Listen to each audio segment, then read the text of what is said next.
في رحلة تطوي الدروب بين المدائن والشعوب، بحضرة الذكر الحكيم وحدنا رب القلوب، وحدنا رب القلوب. في رحلة تطوي الدروب بين المدائن والشعوب، بحضرة الذكر الحكيم وحدنا رب القلوب، وحدنا رب القلوب. ولحفظ آيات الكتاب قد أتينا كل باب، نمضي على درب الصواب من قبل أن تجلو الخطوب، من قبل أن تجلو الخطوب. في رحلة تطوي الدروب بين المدائن والشعوب، بحضرة الذكر. في حفظك لكتاب الله عز وجل يجب عليك أن تخصص وقتك وجهدك لهذا الحفظ، وهذا الأمر قاعدة من أهم القواعد لحفظ كتاب الله عز وجل.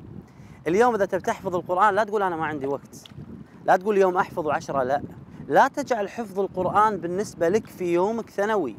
القرآن عزيز، لا تجعله من فضول أوقاتك.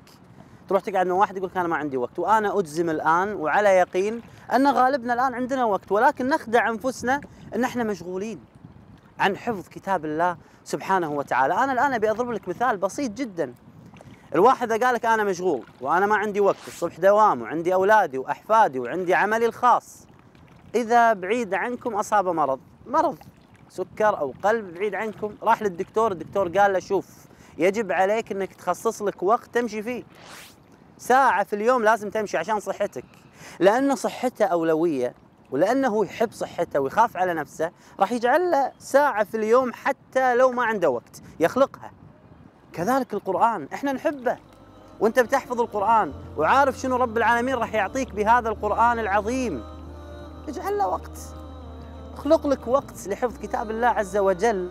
هذا أبو صالح رجل كبير في السن، يوم من الأيام كان يبي يحفظ القرآن ولكن ما عنده وقت، شعر أن هذا القرآن يجب عليه أن يحفظه، يبي يحفظ القرآن، شاعر بأهمية حفظه. تدرون شنو الوقت اللي اختاره؟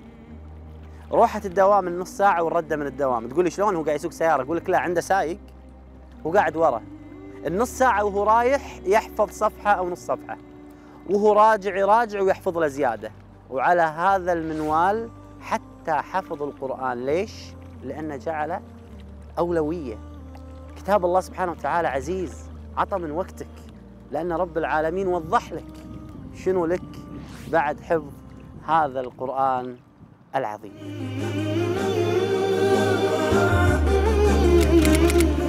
قابلت شابا في جمهورية مصر العربية فقد بصره وهو في 4 من عمره. بعدها توجه بعد حث والداه إلى حفظ القرآن الكريم حتى ختمه. تعلمت من معاذ أن لكل مجتهد نصيب. اليوم أتينا إلى رحلة طويلة جدا ومتعبة، ولكن أتينا إلى مكان يستحق هذا التعب وهذا العناء. نحن الآن في المحافظة الشرقية في جزيرة السعادة. كيف حالك يا شيخ معاذ؟ الحمد لله. كيف حالك يا حبيبنا؟ الحمد لله. طيب إن شاء الله. أنتم في جزيرة السعادة، وأنا الآن أشعر بسعادة كبيرة أني أجلس معك. الحمد لله. طيب شيخ معاذ، نعم. يعني أبي أعرف قصتك مع كتاب الله سبحانه وتعالى. بدأت وعمرك 6 سنوات. نعم. كيف كانت هذه البداية؟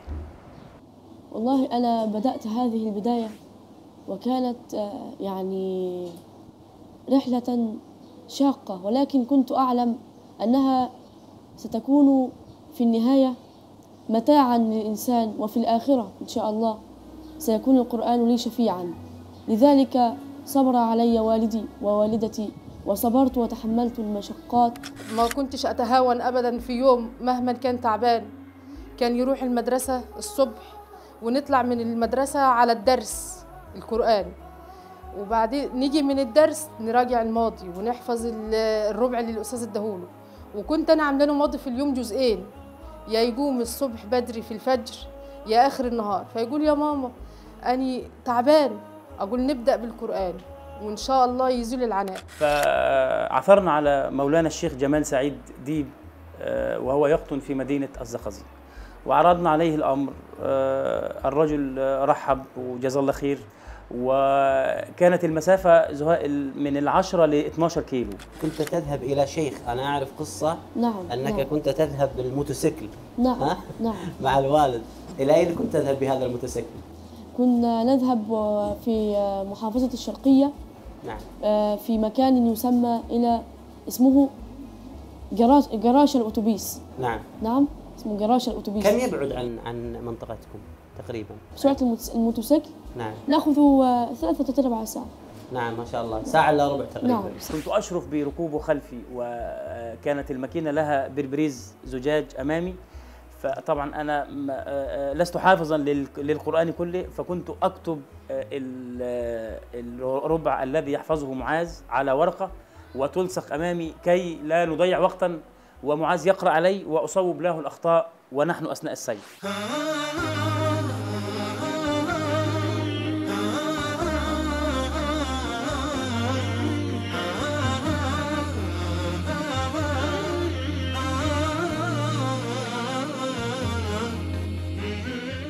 واحيانا كثير نكون نرد يعني. فالشيخ كان لما معاذ يغلط في حتى حكم او تشكيل يرجع. هل صحيح شيخ معاذ كنت إذا ذهبت إلى الشيخ وكان عندك شيء من المراجعة، جزء مثلا، نعم. واخطات خطا او نعم. وهذا السفر، يعني نعم. ترى نعم. على فكره ترى الشيخ معاذ يسافر الى الشيخ، يعني يذهب مع وليس الشيخ هو بجانب بيته ولا الشيخ ياتيه. نعم. هو يسافر يعني سفرا طويلا حتى تخيل أنني يحفظ. كنت أذهب إلى الشيخ ومطر. في نصف القرآن الأول كم يوم؟ كم يوم؟ 3 أيام. 3 أيام في الاسبوع. 3 أيام فقط. نعم. كنت أتحايل عليه.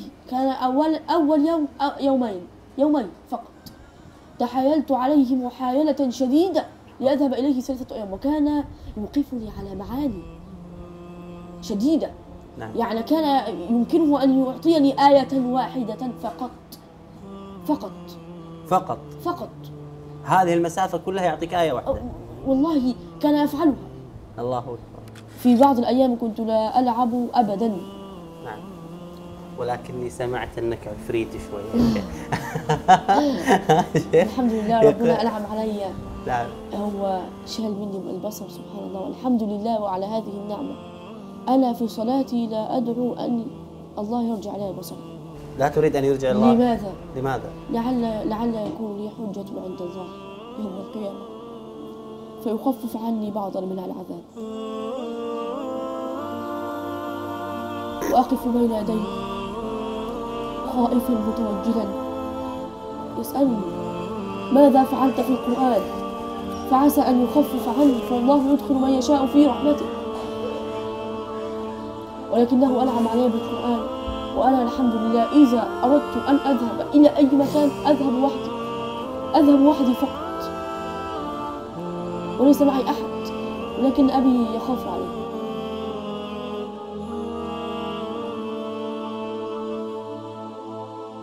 تذكرت في هذه اللحظات حال كثير من المسلمين المبصرين الذين تكاسلوا عن حفظ القرآن. يا الله، ماذا ستكون حجتهم عند الله؟ الحمد لله على كل حال. ما شاء الله يا شيخ معاذ، أنا علمت أنك أنت عندك قاعدة لابن القيم.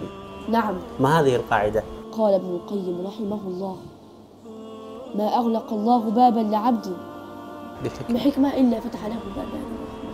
يعني أنت ما تزعل بين أصدقائك أنك أنت أبداً فقدت البصر؟ لا في كنت هنا في يعني الصغر، البعض يشعر بنقص. في الصغر كنت أغضب، لن أكذب عليك. نعم. كنت أغضب أحيانا، لكن الآن الحمد لله لا أغضب، فهذا قضاء الله وقدره. نعم.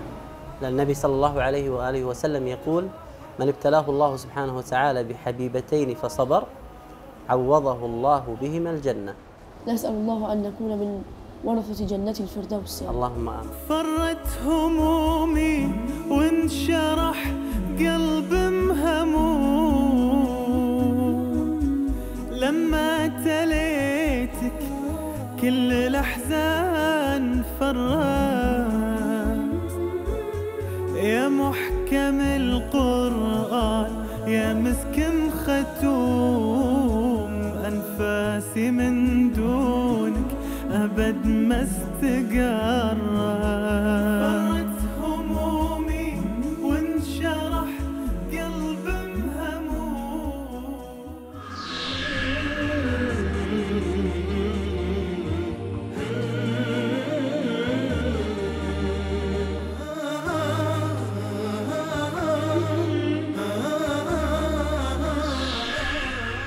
مهم جدا وأنت تحفظ القرآن أن تحفظ بمصحف واحد. يعني لا تحفظ اليوم جزء بمصحف بعدين تروح تغير شكل المصحف. المصاحف كثيرة وطباعات المصاحف مختلفة تماما. اليوم لما أنا أقول لك تعال احفظ القرآن من مصحف واحد، تسألني تقول لي فهد شنو السبب؟ ليش يعني كله هو قرآن؟ يعني أنا أقول لك لا، حافظ القرآن لما يقرأ القرآن ويفتح المصحف يصور هذا المصحف في عقله وذهنه وما ينسى مكان الآيات. فلما يقرأ من المصحف مثلا أنا الحين وأنا حافظ القرآن أعرف أن في سورة فصلت مثلا إن الذين قالوا ربنا الله ثم استقاموا تتنزل عليهم الملائكة، أدري أن هي راح تكون في الصفحة هذه الشمال فوق. لما أقول والذين لا يدعون مع الله إلها آخر ولا يقتلون النفس التي حرم الله إلا بالحق في سورة الفرقان، أعرف أن هي نفس المكان. إن للمتقين مفازة في سورة النبأ، أعرف أن هي على اليمين فوق. فتصور القرآن على المصحف هذا في طباعات للمصحف مختلفة يتغير مكان الآية، فأنت يعني يختلف عليك المصحف ويختلف عليك الحفظ. هذه من الأمور اللي هي تعينك على حفظ كتاب الله سبحانه وتعالى. الأمر الثاني، أنا أنصحك بمصحف المدينة اللي هو بمجمع الملك فهد اللي هو أخضر وأزرق. ليش أنا أنصحك فيه اليوم؟ لأنه طباعته واضحة ما شاء الله. ثانياً يبدأ الوجه بآية وينتهي بآية، في طباعات مختلفة لا يبدأ بآية ولا ينتهي بآية.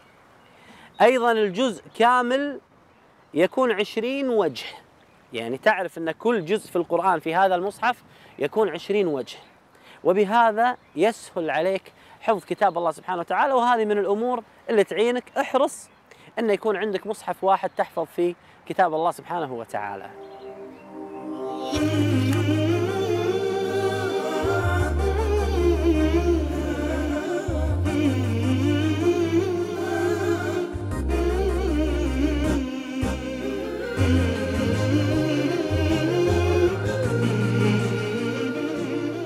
معنا الآن حافظاً متميزاً خريج هذا المركز، مركز الجامع الأخضر، الشيخ ولي حفظه الله.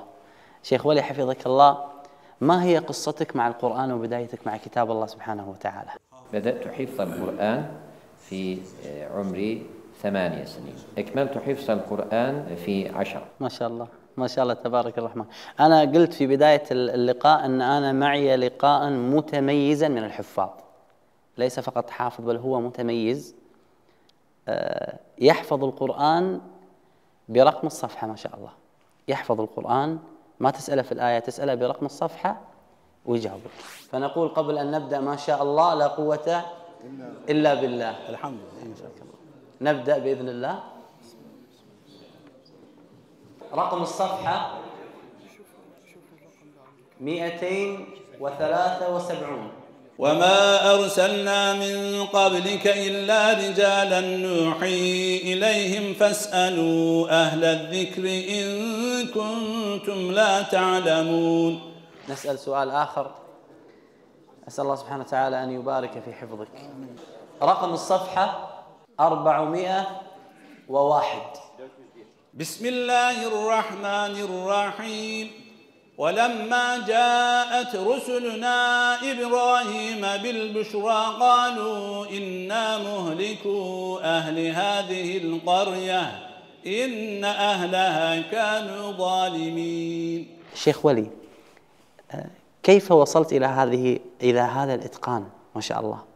يعني ليس الأمر بالسهل. أنا أحفظ القرآن كاملا ولكن لا أستطيع أن أسمع القرآن ما شاء الله تبارك الرحمن بمثل ما أنت تحفظ برقم الصفحة. عندما أردت أن أحفظ القرآن نظرت وأبصرت رقم الصحيفة وبقي في عقلي، ثم أعلن أساتذتي أن هذا نعمة كبيرة جدا وخاصة عظمى، ما كنت أدري أن هذه خاصة لي. رقم الصفحة 451. فلما أسلما وتله للجبين وناديناه أن يا إبراهيم قد صدقت الرؤيا إنا كذلك نجزي المحسنين. صدق الله العظيم. أحباب في الجنة تحيتهم سلام، حفظوا شرفهم كلام رب الأنام، بيرتلوا في الليل وأطراف النهار، يا رب تجعلهم مع السفر الكرام.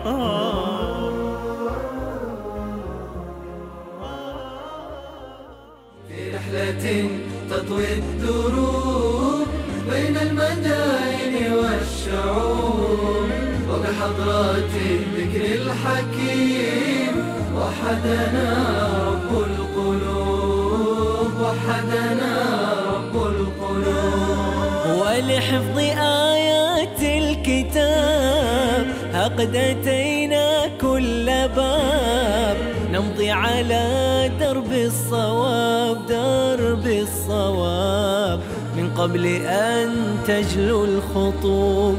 ولحفظ آيات الكتاب قد أتينا كل باب، نمضي على درب الصواب، درب الصواب، من قبل أن تجلو الخطوب، من قبل أن تجلو الخطوب. في رحلة تطوي الدروب بين المدائن والشعوب، وبحضرات الذكر الحكيم وحدنا رب القلوب، وحدنا